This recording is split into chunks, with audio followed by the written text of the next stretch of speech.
Welcome to Smart Wealth with Joshua. Your daily stock analysis and catalyst talk. Today we're looking at SELLAS Life Sciences.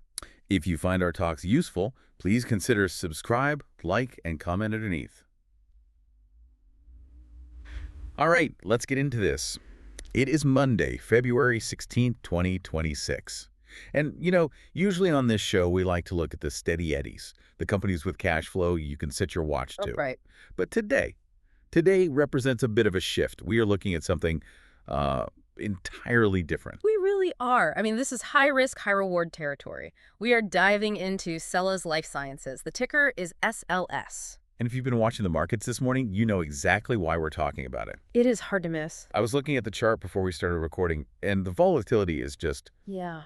It's jumping off the screen. It really feels like a battleground out there. It is a battleground, and that's what makes it so interesting. So as of this morning, we're seeing the stock trading in this very tight, very aggressive channel. It's between, $3.55 and $3.81. And for the listeners who might just be tuning in and thinking, $3, who cares? You just zoom out. Right. Context is absolutely everything here. You can't just look at the price today. You have to look at where it came from. Exactly. If you look back just a year, the 52-week low on this thing was 77 cents. 77 cents. We are talking about a massive multiple from the bottom. It is absolutely dusted its 50-day moving average, which is around 336, and the 200-day average, that's at 230. It's barely visible in the rearview mirror. It is a classic breakout chart. But I think what makes this specific deep dive so difficult for, say, a traditional investor is the disconnect between that chart, which looks like a rocket ship, and the fundamental reality of the business. That is exactly where my skepticism kicks in. I pulled the financials this morning expecting to see maybe a new revenue stream, a big payout, something tangible. But there is zero revenue. None. And they have a trailing 12-month net loss of over $26 million. So my skeptical brain looks at that chart, then looks at the balance sheet, and just asks, is this just a meme stock rally? Yeah. Is this all hype? Or is there actually something real happening under the hood? It is the right question to ask. If this were a retail company or a software firm, you'd run for the hills. You'd see those losses and zero revenue and say, next. Right. But biotech operates in a completely different universe. You aren't buying today's earnings. You aren't even really buying the company as it exists today. You are buying a ticket to a future event. So you're buying a lottery ticket. A weighted lottery ticket, maybe. You are buying the probability of a data readout that changes the standard of care. In the case of SELLAS, the reason for this rally isn't about what they sold yesterday.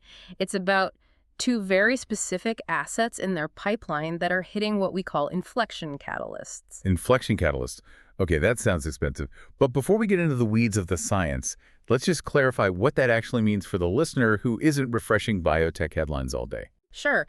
An inflection catalyst is a moment in time where the value of a company can change, literally overnight, based on new information. It's binary. It's the moment the card is flipped over. And SELLAS has two of these focused on acute myeloid leukemia, or AML. Okay, let's unpack the first one. This is the drug called SLS-009. Right.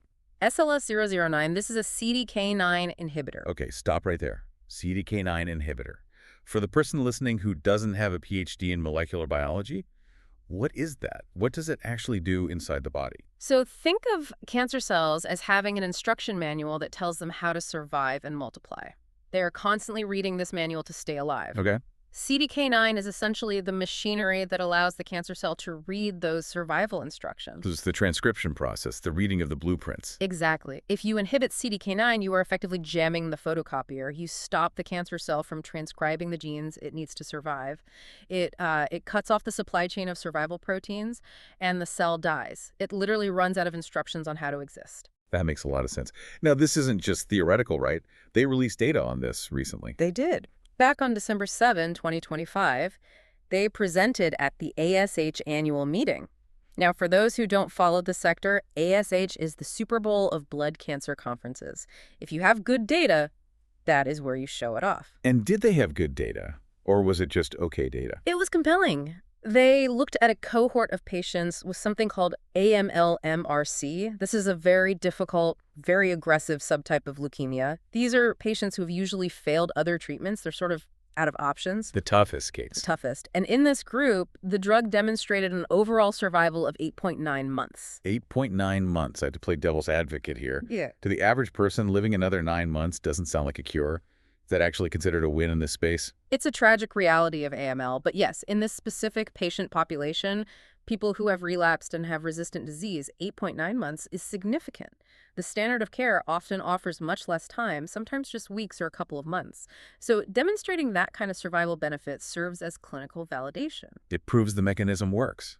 It proves the jamming of the photocopier actually stops the cancer. Precisely. It de-risks the program. It tells the market, hey, this molecule actually does what we hypothesized, and that opens doors. The market is sniffing out potential partnerships or licensing deals in 2026 or 2027 because big pharma needs these kinds of assets to fill their own pipelines. So that's asset number one, the CDK9 inhibitor. But from what I've gathered in the research, that's not even the main event, is it? No, it's the appetizer. The main course, and the reason money investors are piling in right now, is an asset called GPS. Which I assume has nothing to do with satellite navigation. Nothing at all. It stands for Galin-Pepimut-S. It's an immunotherapy. And this is currently in a phase 3 trial called REGAL. Phase 3. That is the final hurdle before FDA approval. That's the make or break stage. This is the big leagues, and the strategy here is really smart. The REGAL trial is targeting AML maintenance. Explain the difference between maintenance and treatment. Why does that distinction matter to an investor? So treatment or frontline therapy is what you take when you are actively sick, trying to knock the cancer down. That market is incredibly crowded. Everyone is fighting there. Big pharma, small biotech, everyone. Right. But maintenance is different. Imagine a patient gets treated, they go into remission, but with AML, the cancer is highly likely to come back. It's lurking. The remission is temporary. Often, yes. So maintenance therapy is designed to train the immune system to patrol the body and keep that cancer away. It extends the remission. It is a much less crowded market with huge unmet needs. So they aren't trying to fight the crowded battle. They are picking a specific niche where they can actually win. Exactly, and they have a collaboration with Impact AML, which is a specialized network that helps them run these trials. That's crucial because enrolling patients in these trials is notoriously difficult and slow. Because you have to find patients who are in remission but fit all the specific criteria. Right. And in biotech, time is money. Cash burn is constant. So having Impact AML on board helps speed that up. It reduces the logistical friction. Okay, so we have the science. We have the data from December. We have the phase 3 trial targeting a smart niche. But let's pivot to the thing that usually kills these companies, the money. As I said at the top, they are burning cash. Who is keeping the lights on? This is my favorite part of the analysis. I call it following the smart money. I always say, if the smart money is eating, we want a seat at the table. But usually, institutional money avoids these microcaps, don't they? It's just too risky for them. Usually, yes. But take a look at the institutional holdings here. BlackRock, the largest asset manager in the world, holds a 5.4% stake in SELLAS. 5.4% is not a rounding error. It's really not. Now, we have to be careful. Some of that is likely passive indexing. But a position of that size in a small-cap biotech often signals that their active management arm has done some serious due diligence. It's an institutional vote of confidence. It tells retail investors, you aren't the only one looking at this. But it wasn't just the institutions that caught my eye. I was looking through the SEC filings, and there was some insider activity that made my eyebrows go up. You're talking about Catherine Bach-Kalin. Yes. She's a director at the company. She is. And back in November, she made a very loud move. She didn't just pick up a few shares. She bought 63,400 shares on the open market. And the price point is what matters here. What did she pay? Roughly $1.59 per share. Okay, let's do the math on that. She bought at $1.59. We are sitting here in February 2026, trading over $3.50. She has already more than doubled her money. She has. But you have to look at the timeline. She bought before the double up. She bought before the ASH data in December was released. That's the key. She bought before the news dropped. That is conviction. She increased her holdings by over 150% in one transaction. When a company director loads up like that, they aren't guessing. They are usually betting on something they can see coming down the pike. They see the internal data before we do. That is a massive green flag for me. Insider buying is one of the few signals that is hard to fake. You can fake a press release, you can fake enthusiasm on a conference call, but you can't fake writing a check from your own bank account. Exactly. It puts skin in the game. But let's go back to the balance sheet for a second. Even with insiders buying, the company needs cash to operate. Did they fix the cash burn problem? They did, at least for the near term. They recently raised $31 million. How'd they do that? Was it a secondary offering that diluted everyone? It was through warrant exercises. Warrants. For the uninitiated, explain how that works in this context. So a warrant gives an investor the right to buy stock at a certain price. When the stock price rallies, like it has recently, investors exercise those warrants. They buy the stock from the company, and the company gets the cash immediately. So the rally itself helped fund the company. It's a virtuous cycle. That $31 million is crucial. It strengthens the balance sheet, and more importantly, it extends their runway. It means they can actually finish the Regal study without the immediate panic of running out of money next month. Which usually kills the stock price because of dilution fear. I mean, if you have to raise money when your stock is down, it's a death spiral. But raising it when the stock is up is a sign of strength. Exactly. It stabilizes the floor. It takes the bankruptcy risk off the table for the immediate future. Okay, I'm feeling pretty bullish hearing all this. The science looks promising, BlackRock is in, insiders are buying, the cash runway is extended. But we are not here to be cheerleaders. We're here to be analysts. So what is the catch? What is the bear case? There is always a bear case. And in biotech, the bear case is usually spelled R-I-I-S-K. We have to look at the other side of the coin. There was a Seeking Alpha article that came out about a month ago, January 19, 2026. I saw that one. The headline was pretty cautious. It was. It highlighted high execution risk, specifically regarding that phase 3 Regal trial we talked about. Execution risk. That sounds like corporate speak. What does it actually mean? That they might mess up the paperwork? It can mean that, but more often it means the data just won't be good enough. Phase 3 trials are the graveyard of biotech.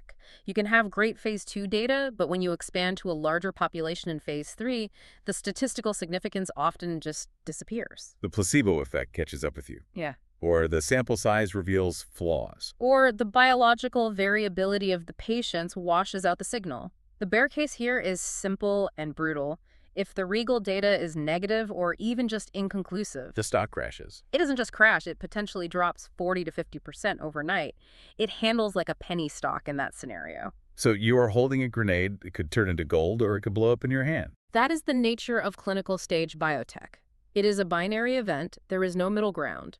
And we have to be real about the financials we discussed earlier. Yes, they raised cash, but they still have a trailing 12-month net loss of over $26 million. Their earnings per share is negative 32 cents. This is not a profitable company yet. So without that trial success, the entire business model collapses. Essentially, yes. And I noticed that not everyone on Wall Street is cheering. Who are the dissenters? Weiss Ratings still has a sell rating on the stock. They give it a D-.